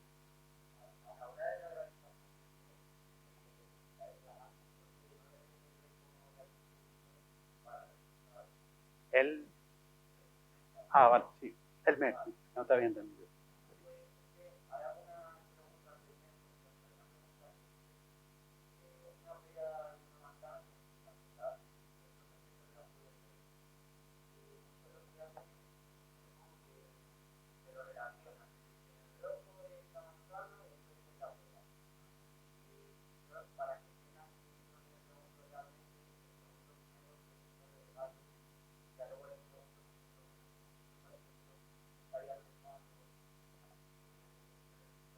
Uh-huh.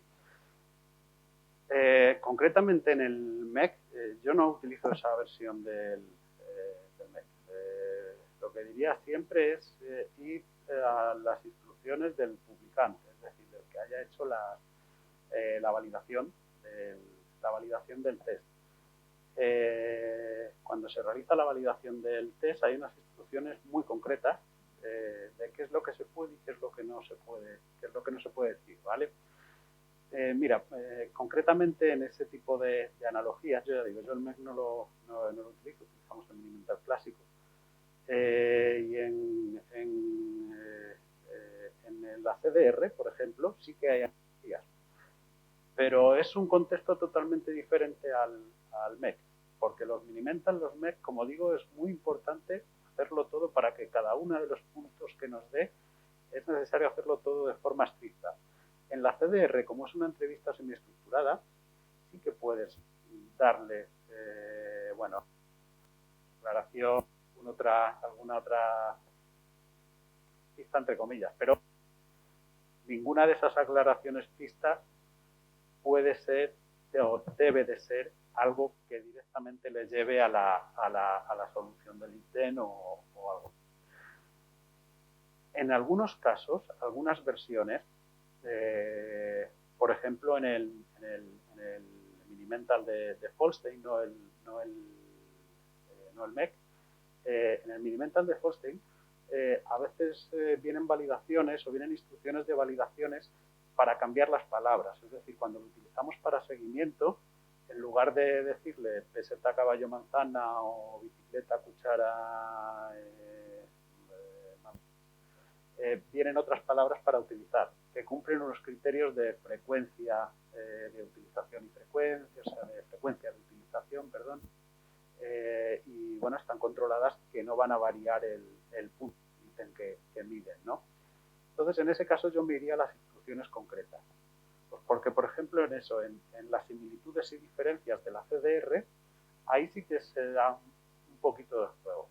Pero la clave es no dirigir hacia el razonamiento, sino a aclarar lo que la persona puede no haber entendido, etcétera, etcétera.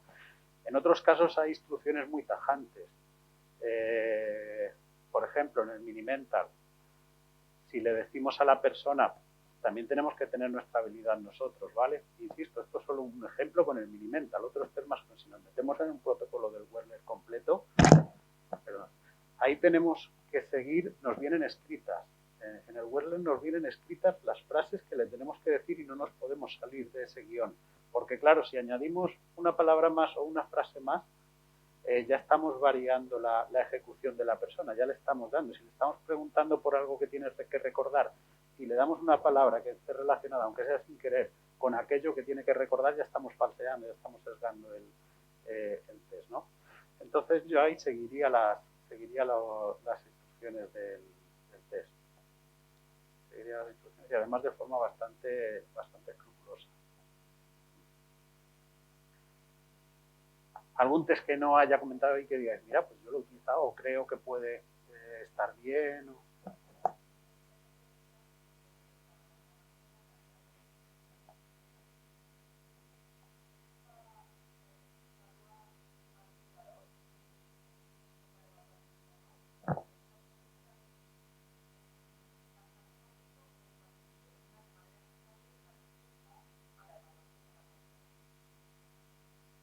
Muy interesante esa pregunta. En calidad de vida, es que os he comentado,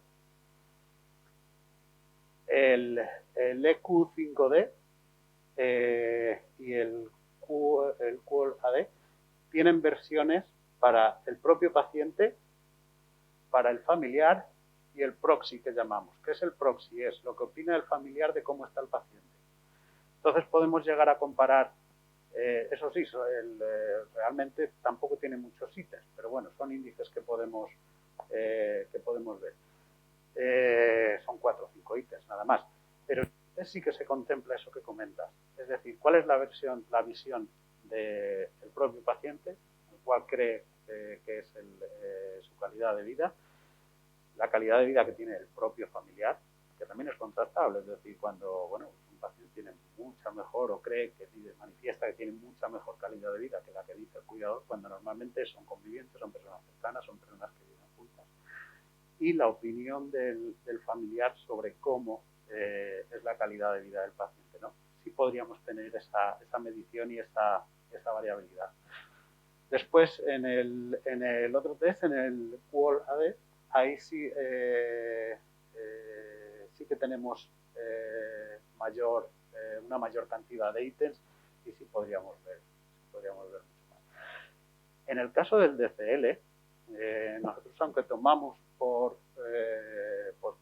estudios de utilización del test del EQ5D, pero en el caso del QOL-AD, tratamos siempre de de buscar la opinión. La CDR, la parte del paciente, la responde directamente el paciente. Además, pues eso, no estamos en estadios avanzados, es decir, la persona tiene su propia opinión. Otro tema es ya, y con eso también nos encontramos y hay que tenerlo en cuenta en las valoraciones, con la voluntad y con la actitud que viene la persona a hacerse la evaluación. Porque no es lo mismo la persona que viene porque es que he visto esto en la prensa o me lo ha dicho mi familiar y bueno, pues me interesa ver, a ver cómo estoy, hoy quiero saber, quiero tener la información, a aquella persona que está ya cercana a los 80, 70 y muchos años y lleva a su hija 2 meses detrás de él diciéndole tienes que ir porque yo no me voy a enfadar contigo y tienes que ir a hacerte estos test, tienes que ir a hacerte estas pruebas porque no te acuerdas de nada, porque tal, la actitud es muy diferente. Esa otra persona viene con una baja motivación, te presentas el protocolo y te dices, son muchos días, no sé si voy a poder venir. No, realmente son 3 que ya son bastantes. Pero es que me cuesta mucho venir hasta aquí, es que no es lo mismo. Y también hay que tenerlo en cuenta, ¿no?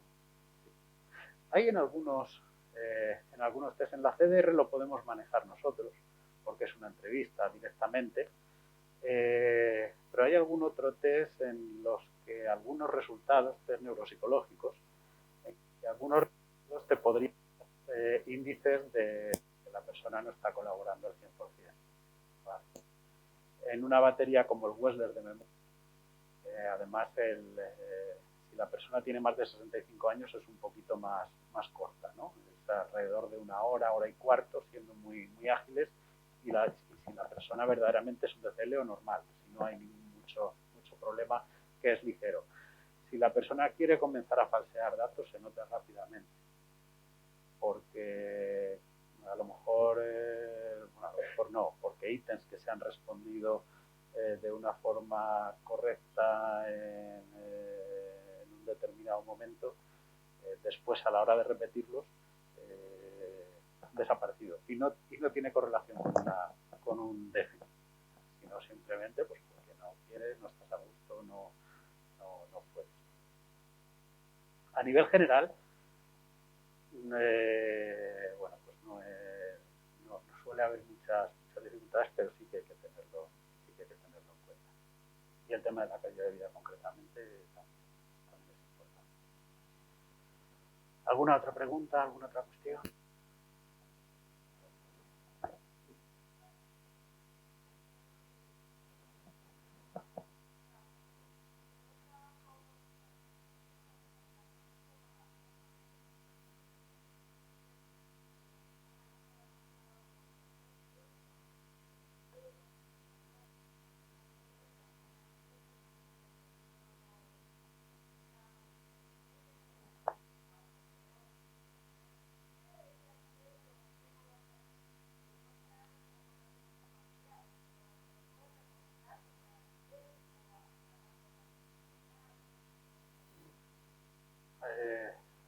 de aquí de Salamanca, o sea, estamos hablando de una situación aquí en Salamanca, mándanoslo a Proyecto Edades. Es un recurso gratuito, público, del ayuntamiento y en cualquier momento.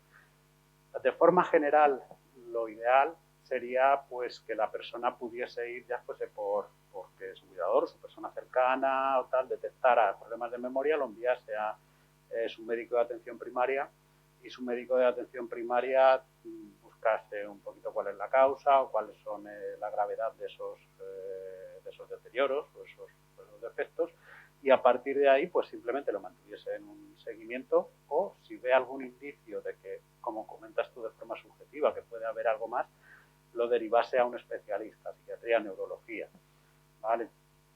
Ese sería el recurso normal. Si no, pues buscar a nivel local, hablo ya de forma general, no aquí en Salamanca, buscar a nivel local alguna manera de poder hacerse esa revisión, ¿vale? Esa revisión. Y hasta ahora nos hemos quedado porque el epígrafe en el que estábamos era de las mediciones a nivel neuropsicológico, es decir, de los test cognitivos. Pero, por ejemplo, en atención primaria se puede hacer alguna analítica también, simplemente por descartar otro tipo de patologías, ¿no? Vale. Lo que ocurre, comentaba al principio, es que los recursos tampoco son fáciles ni están muy a manos. Es decir, el médico de atención primaria, cuando llegas como mucho, te hace un mini-mental. No suelen tener muchos más recursos tampoco. ¿Vale? Sobre todo, insisto, no por cuestión de voluntad o formación, que también puede ser algo así, pero sobre todo por tiempo. Porque en una consulta de 5 o 10 minutos, si te vas a gastar 5 minutos mínimo en hacerte un mini-mental, no puedes realizar ya también todas las gestiones que tienes que hacer, ¿no? Pues normalmente lo que se hace en atención primaria es ver un poquito antecedentes, ver toda la historia que trae la persona, ver si hay alguna causa directamente que pueda tener que ver con esos deterioros, esas quejas que tiene la persona. Se hace el mini-mental, y si el mini-mental es muy alto, pues ya directamente pues se dice, bueno, pues espérate un poco más, ya iremos viendo y ya veremos qué es lo que ocurre, ¿vale? Pero no hay una atención muy específica sobre el deterioro cognitivo leve en atención primaria ahora mismo. E incluso muchas veces llegan, a nosotros nos está llegando gente que en algunos casos incluso ya ha pasado el filtro de atención primaria, ha llegado a especialidad, pero están esperando pruebas.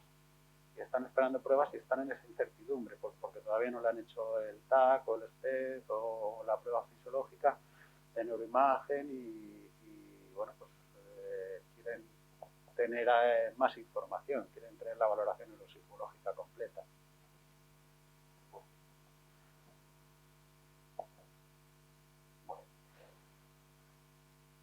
Para el diagnóstico tenemos las pruebas, recogemos información de la persona, su historial médico, le solemos pedir, les damos mucha guerra, muchas molestias a los médicos de atención primaria, porque aparte de enviarlos para que les hagan el mini-mental, les pedimos que nosotros no se lo enviamos para que le hagan el mini-mental, se lo enviamos para que le pidan el resumen de historia clínica y médica, ¿vale? ¿Por qué? Por cuestiones muy, muy importantes.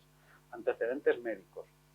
Si la persona, por ejemplo, ha tenido accidentes cerebrovasculares en menos de 8 o 10 años, pues puede ser que el deterioro cognitivo leve no sea un deterioro cognitivo leve degenerativo que vaya a causar una demencia, sino que verdaderamente y probablemente ya tenga un deterioro pues precisamente por cuestiones vasculares, microinfartos, todo lo que tenga que ver a nivel circulatorio, en áreas cerebrales, pues nos descartan ese deterioro cognitivo leve degenerativo.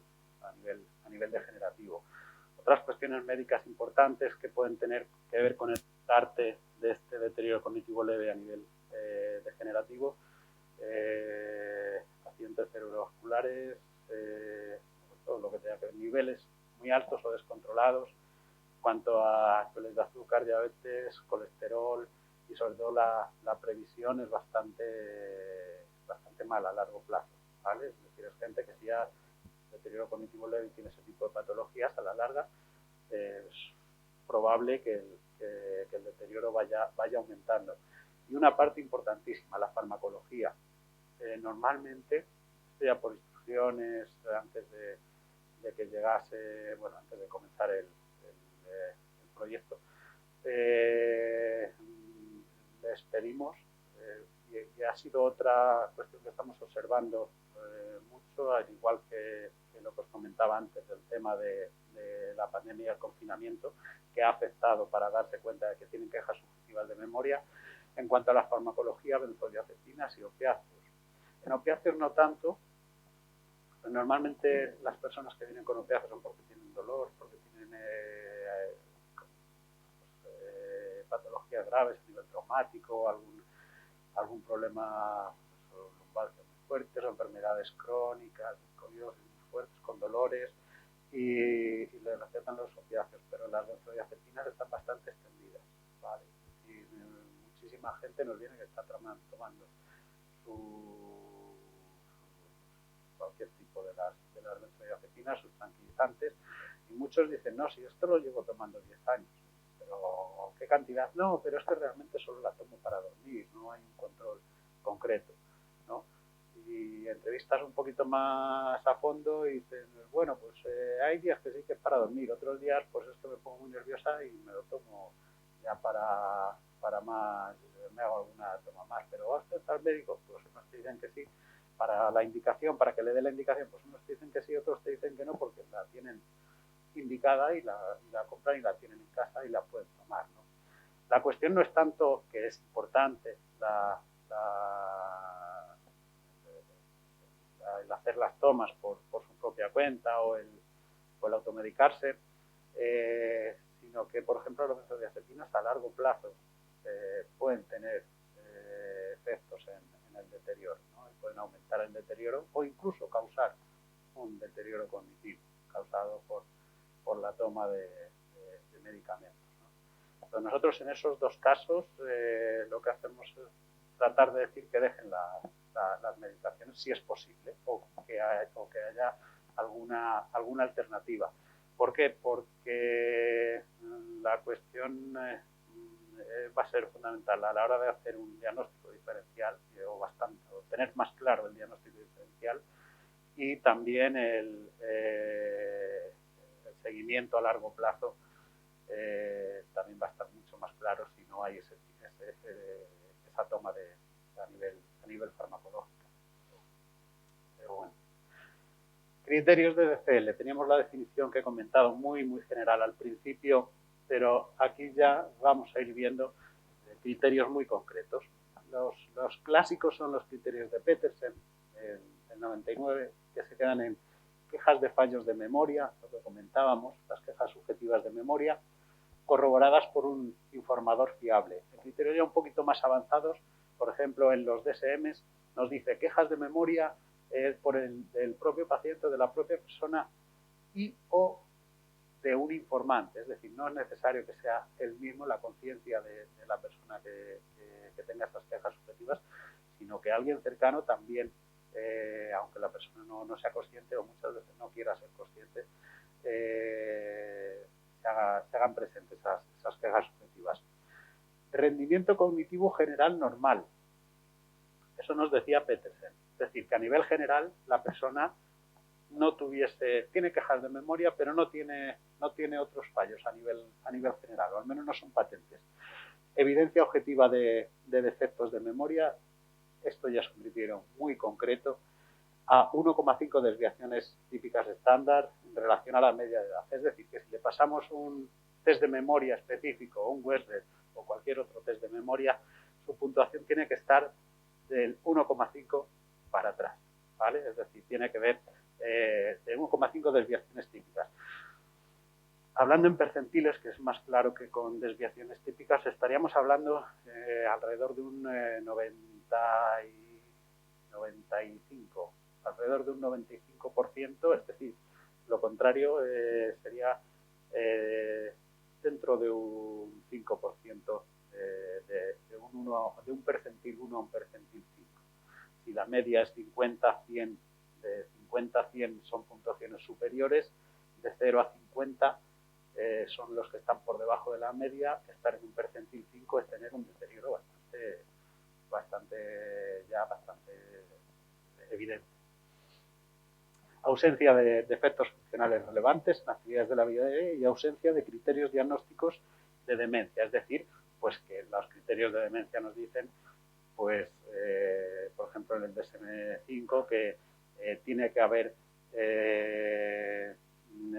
defectos de memoria y también de algún otro, al menos otros dos procesos psicológicos, ya no de 1,5 sino de 2, ¿vale? Pues ya son criterios de intensidad, ya es más, tiene que ser más grave.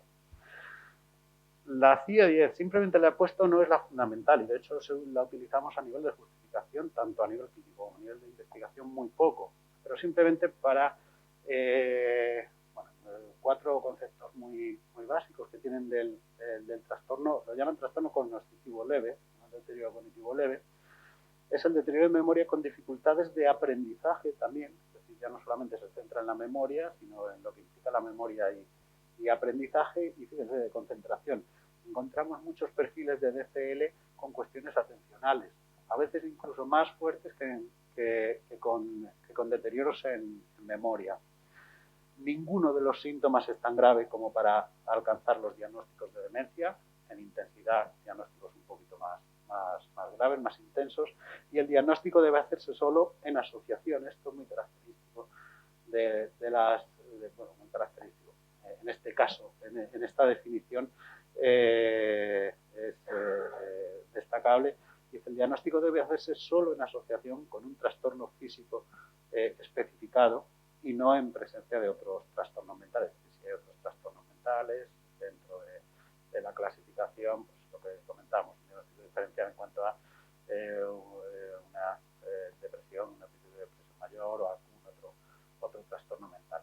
Pero sí que haya un trastorno físico. Ya comenzamos con la CIA 10 a ver que las cuestiones no solamente neuropsicológicas, no solamente cognitivas son importantes, también lo físico es importante. Realmente en la CIA 10 lo que nos hace más que definir el trastorno cognitivo, el deterioro cognitivo leve, es descartar otro tipo de patologías. Criterios ya más avanzados. En el DSM-4TR ya se proponía algo, del DSM-5 lo acabaron de concretar, sería la correspondencia del trastorno cognitivo leve al trastorno neurocognitivo menor.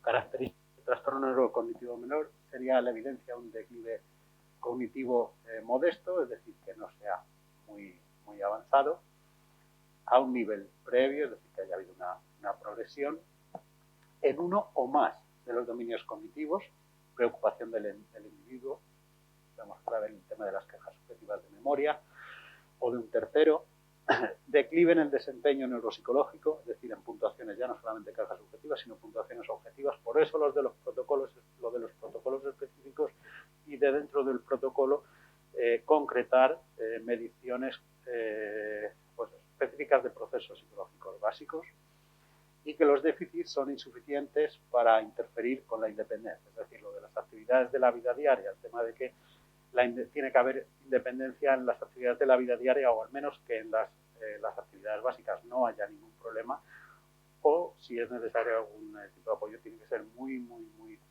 leve.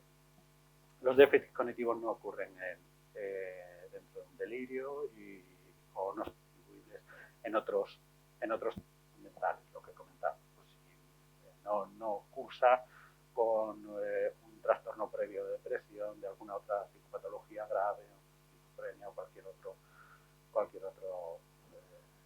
otra cuestión.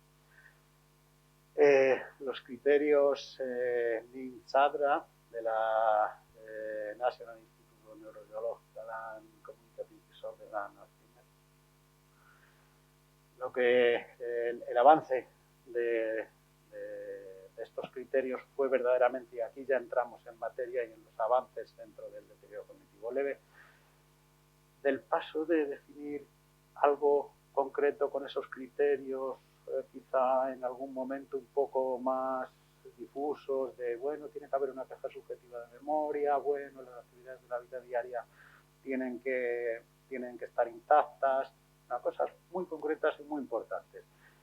Realmente no nos definen el deterioro cognitivo, pero sí nos definen muy bien los tipos de Alzheimer, ¿vale? Y nos centramos dentro de los diagnósticos clínicos de Alzheimer probable, con demencia diagnosticada mediante examen clínico. Además, concretamente, nos comenta el Mini-Mental de Folstein, Algunos otros autores incluso llegan a aportar qué tipo de pruebas a nivel específico tenemos que aplicar para los procesos cognitivos. Algunos apoyan mucho la CCSRT, el Free and Few Selective Test, una prueba de memoria. Bueno, deficiencia en dos o más áreas cognitivas, empeoramiento progresivo de memoria, no alteración, y comienzo concreto entre los 40 y 90 años. Hay otro tipo de enlace precoz que comienza previo a esas edades. Y el Alzheimer posible, que bueno, es ausencia de otras alteraciones, es una demencia con ausencia, estamos hablando ya de Alzheimer, no de deterioro cognitivo leve, con ausencia de otras alteraciones sistémicas, psiquiátricas, presencia de una segunda alteración cerebral sistémica.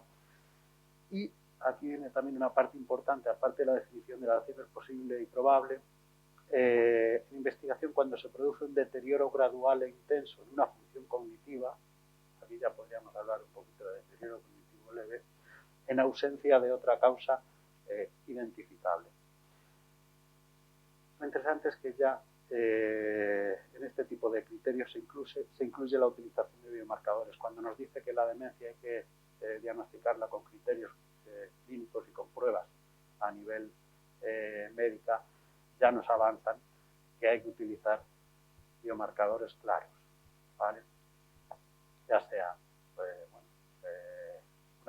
algún tipo de neuroimagen funcional, pero no esa neuroimagen en PET que nos dé simplemente si hay un deterioro o no por consumo de oxígeno, sino un PET que verdaderamente nos dé el deterioro o nos pueda dar reflejo del deterioro por actuación de placas de amiloide o villos neurofibrilares, ¿no? Pues pruebas un poquito más complejas, o directamente los análisis a través del líquido cefalorraquídeo, otro tipo de analíticas complejas que nos dan índices de tau o de amiloide, ¿vale?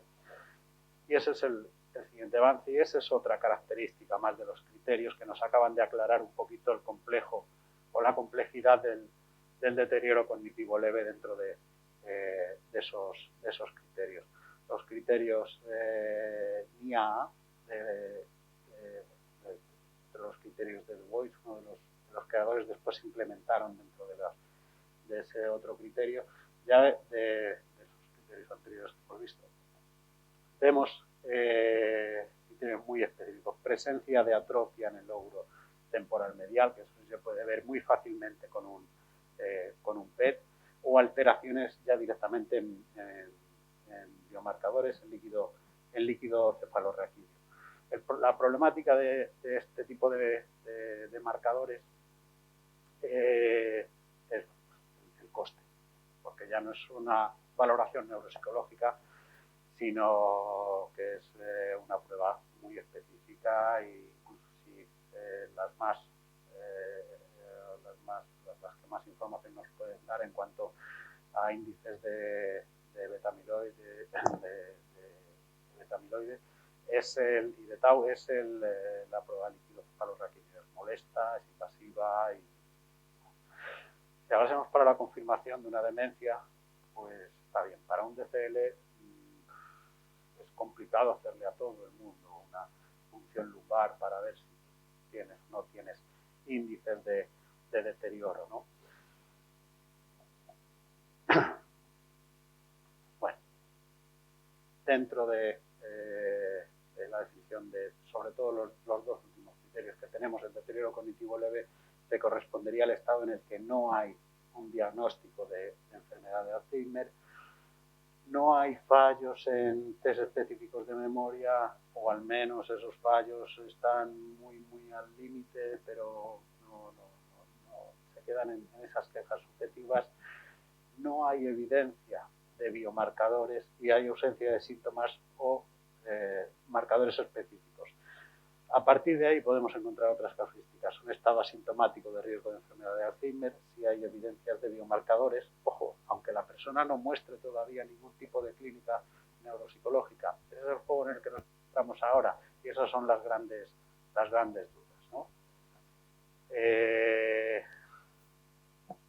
Vamos a ir terminando por lo que me indican. Simplemente, para que veáis cuál es el estado general de la cuestión tras estos últimos avances en lo que es el deterioro cognitivo leve. Hay una enfermedad preclínica que sobre todo puede ir está en la detección de los depósitos de amiloide y tau, que es lo primero que supuestamente comienza a deteriorarse a nivel cerebral. Después de esa degeneración de amiloide o de tau comienza la atrofia estructural, es decir, cuando las neuronas ya comienzan a sufrir. Y fijaos bien, las verdaderas evidencias a nivel clínico, a nivel neuropsicológico, cuando aplicamos los test no empiezan verdaderamente hasta un estadio siguiente, ¿vale? Es decir, cuando ya encontramos algún tipo de deterioro normalmente, a nivel fisiológico ya ha empezado esa detección. Con lo cual, hemos cambiado la detección precoz a que ya no es la prevención en cuanto a realizar tantos test de screening, sino que lo más útil sería verdaderamente tratar de detectar a nivel fisiológico estas alteraciones, ¿vale? Otra cosa ya, lo que decimos, es el tema del coste, ¿vale? Y bueno, luego ya a partir de ahí, la demencia, pues ya se detectaría todo mucho más facilidad. No tenemos mucho tiempo más. En cuanto a perfiles que les voy a enseñar, os he ido comentando muchas cosas anteriormente cuando íbamos hablando de los test neuropsicológicos, ¿no? Las puntuaciones para un perfil de deterioro cognitivo leve, algunas de las áreas tienen que estar por debajo de ese percentil, alrededor del 6 para abajo, del percentil 6 para abajo.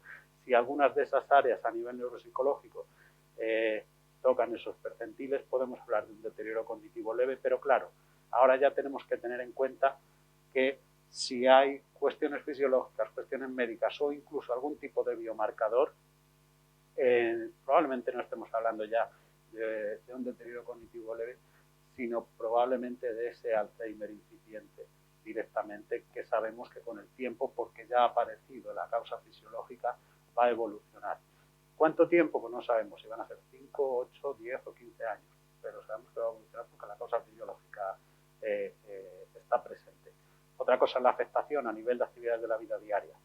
Hay estudios como por ejemplo el clásico de las monjas que nos dicen que gente o personas con marcadores o biomarcadores o que han tenido la atrofia realmente no han tenido dificultades en sus actividades de la vida diaria, ¿vale?